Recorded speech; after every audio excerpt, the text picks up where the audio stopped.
Recording by Avara Music, Navada. Navada.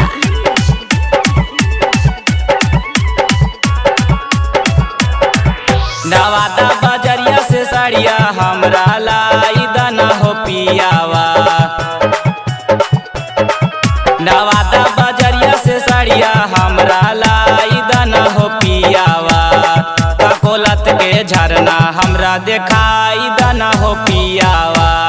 Kakolat के झरना हमरा देखाई दना हो पियावा।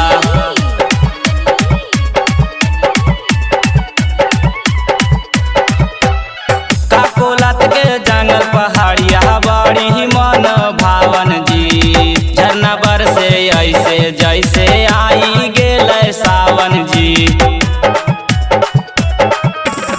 ककोलत के जंगल पहाड़िया बड़ी मन भावन जी। झरना बरसे ऐसे जैसे आई गेल सावन जी। बिना दीवाना के संगे हमरो भेज दना हो पियावा।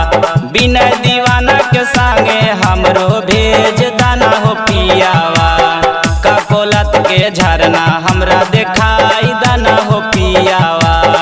ककोलत के झरना हमरा देखाई दना हो पियावा।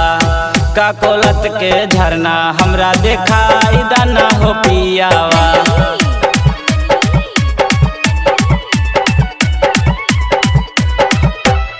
पायल बिछिया कंगन लेबो और ही लेबो सिंदूर जी। सिंगार से साजल रहे दुकान सब भरपूर जी। पायल बिछिया कंगन लेबो और ही लेबो सिंदूर जी। सिंगार से साजल रहे दुकान सब भरपूर जी। कुंदन विश्वासी के बतिया तू मान लाना हो पियावा। सोनू के निर्गम के बतिया मान लाना हो पियावा। ककोलत के झरना हमरा देखाई दना हो पियावा। ककोलत के झरना हमरा देखाई दना हो पियावा। ककोलत के झरना हमरा देखाई दना हो पियावा।